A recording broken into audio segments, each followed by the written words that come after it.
Okay. Oh, welcome to my show now. I have with me, we have a musician. He also does a bit of blues as well, but all types of music he covers. We have musician and singer Ged Wilson joining me on today's show. Hello, Jed. How are we doing? Hi Dan, yeah, all good here. Happy New Year. Great to have you on board and introducing you as a musician. When you were younger, throwing it back, to your earlier years, was a path of music something you always wanted to ensue? Um, yes, it probably well stems back from early age. My mother used to play the piano and was a singer, and we always had a piano in the house. So it was something we used to do as a family, gather around and singing by the piano. So I think that was the start of it, and I've always had an interest in music ever since. Amazing. And fast forward to the present day, you are promoting and plugging a new single called The Regular Man. Yeah. What's the backstory behind this? Well, the backstory with Regular Man is, I guess, the clues in the title. It's sort of championing the ordinary guy, really. We hear lots about great people doing great things, and they're the ones that get all the publicity. And yet, there's lots of people, not just men, women as well, behind the scenes who are just doing working hard, supporting the families, doing help keep the country ticking over and running. I thought, yeah, these are the sort of people that we need to speak up a little bit about, and so it's just a little something for them, and that's the essence of what Regular Man is about. Oh, so you could say it's about the unsung heroes of today. Yeah, yeah. That in fact, that's a good way of putting it. Fabulous. And I got a comment here from the Blues Matters magazine. Oh yeah, And one comment they mentioned, this is music that you make, only a full-grown man could make. Is that a nice compliment to receive? yeah. Well, I think it's a polite way of acknowledging that I'm old. But it's no, particularly with blues. I think blues music in particular, to express it properly, you've got to experience life. And I think you can tell that that's why there's so many old blues guys still around and playing. And okay, the voice might not be as good as when they're younger, but they've got the feel, they've got the grit, and I think that's what it's referring to, really. Nice. And I guess like age, growing old every year it happens to the best of us, and which, as you say, with age becomes experience. Sure, yeah. And with the regular man, your new singer, where did you record this single? Did you have to go to like into a recording studio, or was it like homemade? No, no, this was in a proper recording studio. I was quite fortunate. I managed to gain support from help musicians who backed me. And I went to the studio in a place called Brockhampton. The studio's called Migration Studios in Brockhampton. And Brockhampton is about 10 mile outside of Cheltenham Yeah. in the Cotswolds in England. And I worked with a producer there. So it's a full blown studio. I recorded all the instruments myself, except for the drums, which my producer recorded, but vocals, guitars, keyboards, bass, etc. I laid all those down myself. So it took a bit of time to do, but yeah, really enjoyed it. And you got the final product now, the final result. And you mentioned the Yeah. backstory about Regular Man. What else do you hope that will resonate with the audience on this single as well? Well, there's probably intentional, but on the signal, it's got a bit of a, or I feel it's got a bit of a 1970s vibe. I've always loved 70s music, and in particular, the guitar work. We chose to work in the style of the old Isley Brothers, and there's a short guitar break in the middle of the song, and if it sounds familiar, like the similar sort of style you'd hear the Isley Brothers guitarists play on "Who's That Lady" and all of the hits from yesteryear, Yeah. we just felt that it added and give it that it fitted in well and give it that sort of 70s vibe. So I'm hoping that people will enjoy it. And when you take a closer like listen to it, like when you really kind of like listen to it, like turn it up on, on your laptop or your sound system, you can really hear the musicianship coming through on there. Yeah, yeah. I mean, obviously being involved in doing it, I know how many different tracks we've laid down and how many different guitar parts. Um, hopefully it's seamless so the listener it just sounds like a nice guitar patch, but in truth, there's a lot of hard work goes in, and also working with a young producer really helped because he gave me the. Although I'm saying it's a 1970s style, he gave it a contemporary edge, so made it more applicable really today's market. I feel. So that's something I'm quite excited about. That gives me a different twist than perhaps stuff that I've done in the past. That's great. And on to the next question now, you mentioned that the 1970s um, feel to the song. Who have been like your influences and inspirations in that decade? In that decade, Yeah, the it was probably 1970s. yeah. Well, I'd be coming out of the sort of blues rock era from the 60s into 70s, and I sort of switched over, I guess, to people like really got into Steely Dan. I thought they were a fantastic band, a more jazz rock feel, and Santana, great guitarist, one I've always admired. And also, I liked, I mentioned the Isley Brothers, I liked some of the soul and disco stuff. Now Rogers and she, I really admire his guitar style, and I think there's probably some influence even on Regular Man, if I think about it and Yeah. analyze it deeply. So yeah, I really like the funk, disco funk sounds of the Yeah. '70s. To me, that really made the Yeah. decade. Yeah, it's a good decade, isn't it? Obviously, you had your glam rock and then your funk and disco as well, and then a little bit of electro towards the tail end Yeah, going into the 80s. yeah. Right. Am I right? You also released a single called Ain't That a Shame, which is doing reasonably well on the streaming platforms.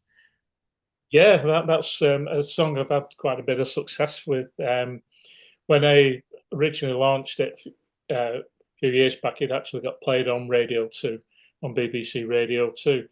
And from that, it seemed to pick up and quite a lot of traction. It's a song that I always play regular at gigs. It always goes down when I play it live at gigs, and one that I really enjoy playing myself. So it's stuck with me. So it's almost my signature tune, I Mm. guess. Do you find Yeah, you leave that towards the end of the show like an encore? yeah. I like to build up to that because I can really let it rock and really, take it out, stretch it out for Yeah. a good few minutes as well. And with Hopefully, yeah, join in and sing along and stomp along. Yeah, a nice closing number then. And with Ain't That a Shame as well, in my notes here, I've described it as a catchy bluegrassy feel to the song. yeah, yeah. It has. It is very bluesy, um, but it has got that beat. So straight away, hopefully, people will want to stamp their feet and clap their hands along too. And it usually goes down pretty well at gigs. Everybody joins in, and I've had quite a lot of compliments back on that particular song. So yeah, it's one that's dear to my heart. Yeah. Bit of an adventurous question on my next one. Have you ever wrote songs like in another language, like French or Spanish? Um, the answer to that is no, but I've on odd occasion tried to use odd phrases, maybe Spanish or a bit of French. I actually played in France. I did a couple of tours in France 2 or 3 years ago, and it's amazing how everybody is so used to the English language for music. So I managed to get away with it, but I was quite fascinated listening to some, original French acoustic music with sung in the French language, and maybe that's something I need to Uh, set myself up a challenge with. oh, Yeah, I might have a yeah. go. Yeah, with the European cities, they all seem to be samey now, don't they? You got like, behind me, your office buildings and your shops and your cafeterias and music Yeah. venues as well. Would you say France is perhaps one of the most memorable places you've visited or performed in? Well, this I've been further afield. I've done quite a few gigs. We did quite a few gigs. I did 2 tours, so we were doing like a dozen gigs on each tour and stuff. So, but I've also um, going back a few years. I was with when I was still in a band before I went solo. We played over in Chicago because we went over to the Chicago. to experience the blues clubs firsthand, to really learn our trade, so to speak. And then something completely different last year when we went on a trip, we went over to Asia and we ended up in Singapore. And I managed to blag a gig in an Irish bar in Singapore. Uh, yeah, spread far and wide. But to me, it doesn't really matter. It's, people are people, and the venue is, it's just all good fun, and music brings Yeah. people together. So the world over, it just seems the same. Yeah. How did you find the food in Singapore? I like their noodles over there. I've never been, but Oh I yeah, like the food. have you not? Oh yeah, definitely. Yeah, Singapore noodle. Yeah, definitely recommend the food there. Well worth the visit. Great. And at the moment, are you based you're based in the Cotswolds? I know that area reasonably well. I've worked down there. Yeah, I'm originally from Manchester, and we moved down to Cheltenham about 10 years ago. So we're pretty well established here now, and yeah, sort of know the local music scene as well. Yeah. Although I do play all around the country, quite regular gigs Yeah. wise. Good part to be Cheltenham. You've got over 40 pubs and venues there.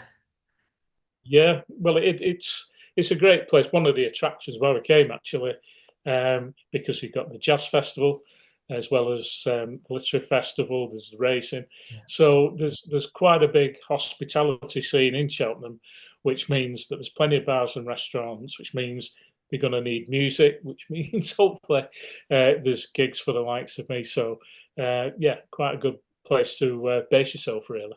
Amazing. I'm sounding like a weatherman now, but how is the outlook for 2025 looking for you?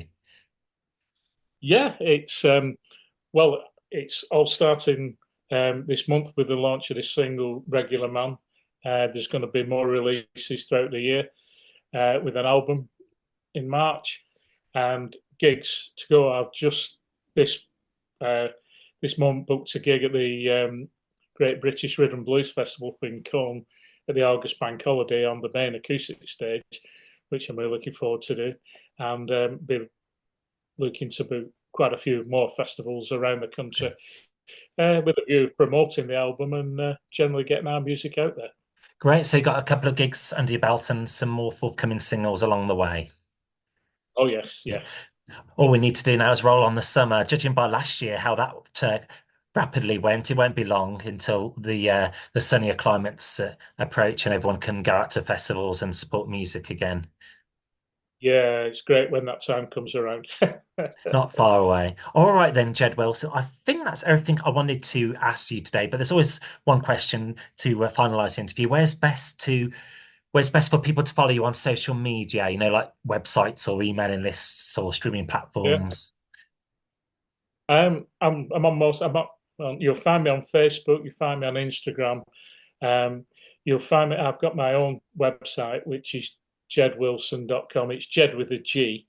But jedwilson.com, my website will lead you. I also, for people that are aware of Bandcamp, I've got a Bandcamp site, so that's an area where you can download my music or buy CDs or in merchandise. But yeah, I'm just type me in Google and I'll pop up YouTube where I'm all over. Great. That's the power of the search engine. Yeah, definitely. Great. Well, Jed Wilson, it was really nice to speak to you today, and best of luck with your new single. And also, for me to do is really get it on the airwaves for you from a Right, listener. thanks. I'm really looking forward to that. Thank you, Dan. Really Great appreciate stuff. it. Thanks for your contribution on today's show, and have a great rest of the week. Thank you.